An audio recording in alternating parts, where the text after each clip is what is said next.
का net profit 861 रुपए करोड़ रहा, जो पिछले साल से 14% कम है। लेकिन कुल आय बढ़कर 7,799 रुपए करोड़ हुई। नेट इंटरेस्ट इनकम 2,336 रुपए करोड़, हल्की बढ़त। ग्रॉस एनपीए 1.91% और नेट एनपीए सिर्फ 0.48%। डिपॉजिट और लोन दोनों में 8-9% की स्टेडी ग्रोथ रही। मोतीलाल ओसवाल ने फेडरल बैंक पर बाय रेटिंग दी है और लक्ष्य मूल्य 235 रुपए तय किया है। प्रभुदास लिलाडा ने भी बाय रेटिंग दी है और लक्ष्य मूल्य 220 रुपए रखा है। एमके ग्लोबल फाइनेंशियल ने बाय रेटिंग देते हुए लक्ष्य मूल्य 240 रुपए निर्धारित किया है। बैंक प्रबंधन का कहना है कि उनका विविध डाइवर्सिफाइड व्यवसाय मॉडल मजबूत बना हुआ है। कुछ प्रमुख सेगमेंट जैसे गोल्ड लोन, क्रेडिट कार्ड और कमर्शियल बैंकिंग में अच्छी वृद्धि देखी गई है। उन्होंने कहा कि फी इनकम और अन्य आय में रिकॉर्ड बढ़ोतरी हुई है।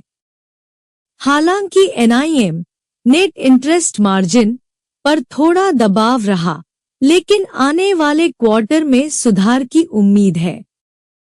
स्लिपेज, खराब ऋण ज्यादातर कृषि और माइक्रोफाइनेंस सेक्टर से आई, जो अब घट रही हैं। प्रबंधन को भरोसा है कि FY26 में 8-10% लोन ग्रोथ और त्योहारी सीजन में बेहतर मांग देखने को मिलेगी। कंपनी का नेट प्रॉफिट 1,623 रुपए करोड़ रहा, जो पिछले साल से 270% ज्यादा है। रेवेन्यू 45,152 रुपए करोड़, करीब 14% की बढ़त।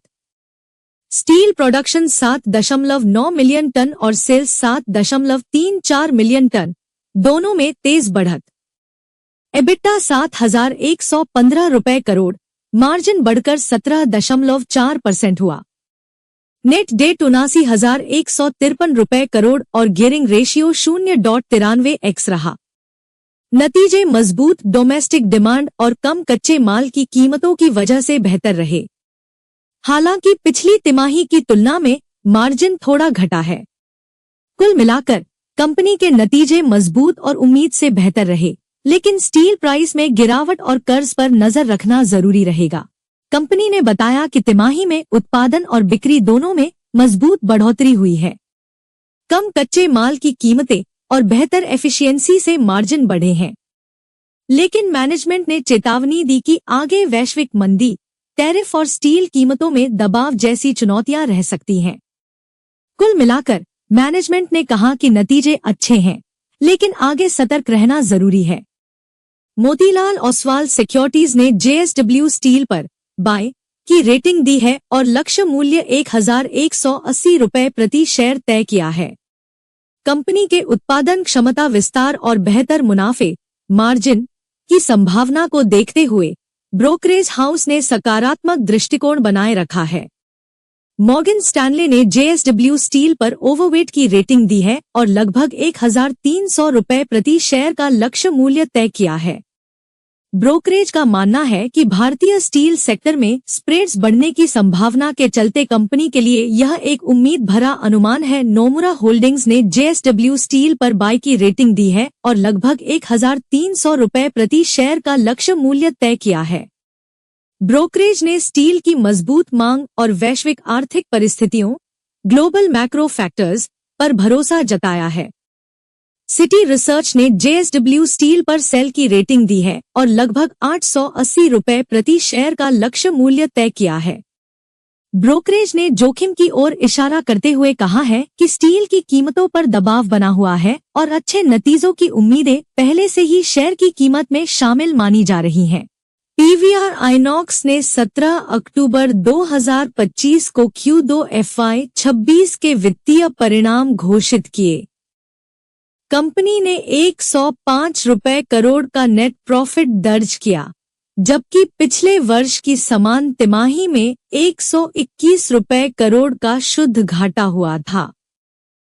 यह परिणाम फिल्म सामग्री की निरंतरता, बढ़ी हुई दर्शक संख्या और विज्ञापन राजस्व में सुधार के कारण संभव हो पाया।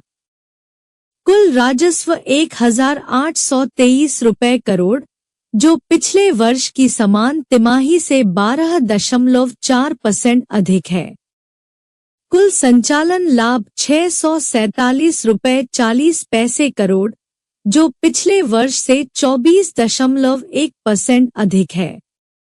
विज्ञापन राजस्व 109 रुपए करोड़, जो पिछले वर्ष की समान तिमाही से 17.3% अधिक है। फिल्म प्रदर्शन, कुल 12 फिल्मों ने 100 रुपए करोड़ का आंकड़ा पार किया, जिनमें सैयारा और महावतार नरसिम्हा जैसी प्रमुख फिल्में शामिल हैं।